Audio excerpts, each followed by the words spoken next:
नमस्कार, आप देख रहे हैं दिन भर बिहार। मैं हूं आपके साथ मधु। आइए जानते हैं दिन भर बिहार में आज क्या क्या हुआ। नजर डालेंगे सबसे पहले सुर्खियों पर। सीएम सम्राट चौधरी का महिला आरक्षण पर विपक्ष पर निशाना।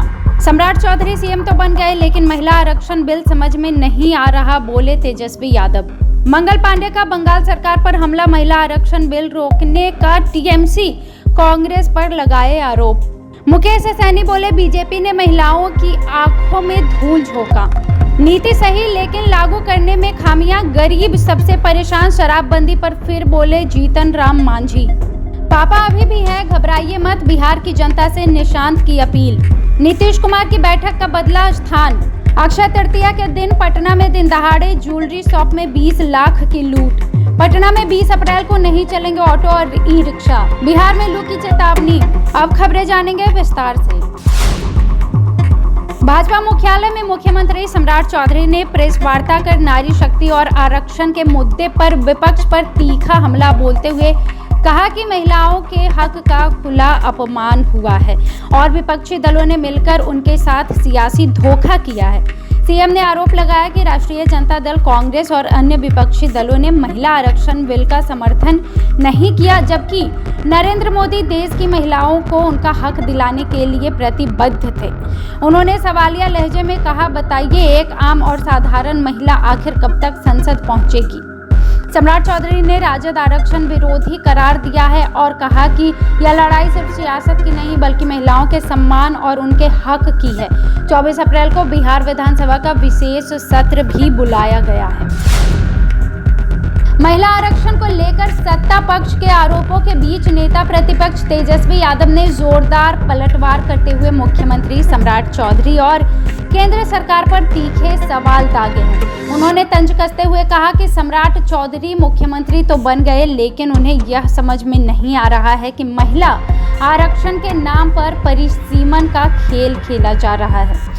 उन्होंने सवाल उठाया कि जब बिल 3 साल पहले ही पास हो चुका था तो उसे अब तक लागू क्यों नहीं किया गया, राष्ट्रपति की मंजूरी में देरी क्यों हुई। तेजस्वी यादव ने कहा कि महिला आरक्षण का वे विरोध नहीं करते हैं, बल्कि इसे 50% तक बढ़ाने और उनमें भी ओबीसी महिलाओं को अलग से आरक्षण देने की वकालत भी करते हैं। आगामी 24 अप्रैल को होने वाले फ्लोर टेस्ट पर उन्होंने इसे सिर्फ औपचारिकता बताया और कहा कि सरकार बहुमत के आंकड़े के सहारे सत्ता में बनी हुई है।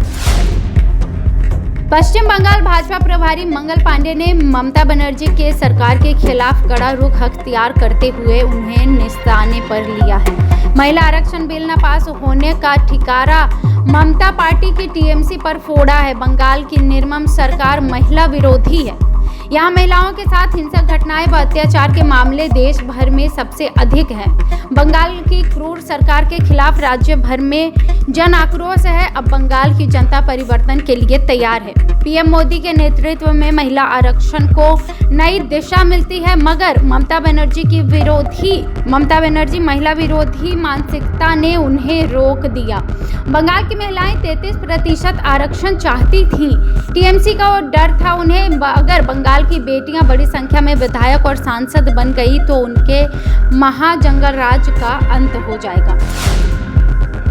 वीआईपी के प्रमुख मुकेश सहनी ने कहा कि भाजपा ने देश की महिलाओं की आंखों में धूल झोंकने का काम किया है। महिला आरक्षण की आड़ में राजनीतिक परिसीमन ही इनका लक्ष्य था। उन्होंने आरोप लगाया कि महिला आरक्षण का बिल सिर्फ एक बहाना है, जबकि भाजपा का मुख्य उद्देश्य परिसीमन के जरिए राजनीतिक फायदे की जमीन तैयार करनी है। सैनी ने इस बात पर सवाल उठाया कि यह आरक्षण तुरंत लागू न होकर भविष्य जनगणना और परिसीमन के बाद के लिए क्यों टाला जा रहा है। हम पार्टी के संरक्षक जीतन राम मांझी ने एक बार फिर से राज्य में लागू शराबबंदी कानूनी पर अपनी बेबाक राय रखी है। पटना एयरपोर्ट पर मीडिया से बातचीत के दौरान उन्होंने कहा कि शराबबंदी की नीति अपने आप में गलत नहीं है, लेकिन इसे जमीनी पर लागू करने के लिए तरीके से गंभीर खामियां निकाली गई है, इसमें और दिखाई भी दे रही है। उन्होंने कहा कि एक और गरीब लोग कानून की आड़ में पुलिसिया कार्रवाई और कानूनी उलझन में फंस रहे हैं, वहीं जिससे उनकी आर्थिक और सामाजिक स्थिति कमजोर हो रही है। शराबबंदी के बावजूद राज्य में अवैध शराब का कारोबार तेजी से फल फूल रहा है। उन्होंने उम्मीद जताई कि नई सरकार शराबबंदी कानून की समीक्षा जरूर करेंगे। निशांत कुमार इन दिनों पार्टी संगठन को मजबूत करने की दिशा में लगातार सक्रिय नजर आ रहे हैं। निशांत कुमार ने पूर्णिया और भागलपुर जिलों के पार्टी पदाधिकारियों के साथ बैठक कर संगठन की मौजूदा स्थिति पर विस्तार से चर्चा की है। इस बैठक में जिला स्तर पर पार्टी की मजबूती, कार्यकर्ताओं की सक्रियता और जनसंपर्क अभियान को लेकर कई महत्वपूर्ण सुझाव सामने आए हैं।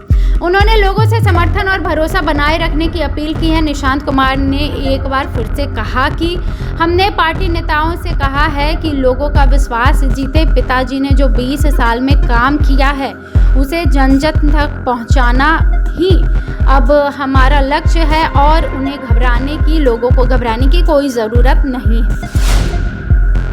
जदयू के भीतर होने वाली महत्वपूर्ण बैठक के स्थान में बदलाव कर दिया गया है। पहले यह बैठक 20 अप्रैल को 7 सर्कुलर रोड स्थित आवास पर आयोजित होने वाली थी, लेकिन अब इसे बदलकर एक अन्य मार्ग स्थित कर दिया गया है। आपको बता दें कि बैठक में पार्टी के विधायक दल के नेता का चयन किया जाना है। इस बैठक की अध्यक्षता बिहार के पूर्व मुख्यमंत्री और राज्यसभा सांसद नीतीश कुमार करेंगे। पहले से ही यह कार्यक्रम तय था और इसके अनुसार बैठक 7 सर्कुलर रोड स्थित आवास पर प्रस्तावित थे, लेकिन अंतिम समय में अब यह स्थान बदलने का निर्णय लिया गया है।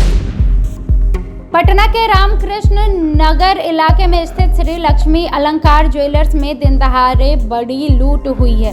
हथियारबंद 5 अपराधियों ने दुकान में घुसकर दुकानदार और ग्राहक को बंदी बना लिया।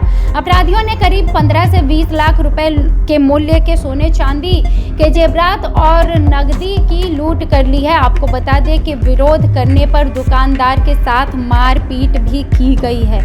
अपराधियों ने दुकान के मालिक को मारकर घायल कर दिया। भागने से पहले फायरिंग भी की। पुलिस सीसीटीवी फुटेज अभी खंगाल रही है। पटना में 20 अप्रैल को नारी शक्ति बंधन संशोधन बिल के समर्थन में आक्रोश मार्च निकाला जाएगा। इस कार्यक्रम को लेकर यातायात पुलिस ने बापू सभागार से गांधी मैदान तक विशेष रूट प्लान जारी किया है। आपको बता दें कि यातायात पुलिस के अनुसार इस मार्च में बड़ी संख्या में महिला कार्यकर्ताओं के शामिल होने की संभावना है। ऐसे में शहर में जाम की स्थिति से बचने के लिए आम लोगों को वैकल्पिक मार्ग अपनाने की सलाह दी जा रही है। आपको बता दें कि सुबह 6 बजे से कार्यक्रम समाप्ति तक गांधी मैदान के चारों ओर ऑटो और ई रिक्शा का परिचालन पूरी तरह से प्रतिबंधित रहेगा। पुलिस ने आम जनता से अपील की है कि वे निर्धारित रूट प्लान का पालन करें और प्रतिबंधित मार्गों से बचें। बिहार इस समय भीषण गर्मी की चपेट में है। कई जिलों का तापमान 42 डिग्री के करीब पहुंच गया है। पिछले 24 घंटों में रोहतास में अधिकतम पारा 42 डिग्री दर्ज किया गया है, जबकि कैमूर में यह पारा 42 डिग्री रहा। और आपको बता दें कि बक्सर और गया जैसे जिलों में भी तापमान 41 से 42 डिग्री के बीच बना हुआ है। मौसम विभाग ने औरंगाबाद, गया, रोहतास और बक्सर में भीषण लू चलने की आशंका जताई है। 20 अप्रैल के बाद से गर्म पछुआ हवाएं चलने का अनुमान है, जिससे शुष्क गर्मी बढ़ सकती है और पटना और आसपास के क्षेत्रों में तापमान 40 डिग्री के पार पहुंचने की संभावना बताई जा रही है। वहीं उत्तर बिहार के कुछ जिले जैसे सुपौल, अररिया और किशनगंज में हल्की बारिश और बिजली गिरने का येलो अलर्ट भी जारी किया गया है।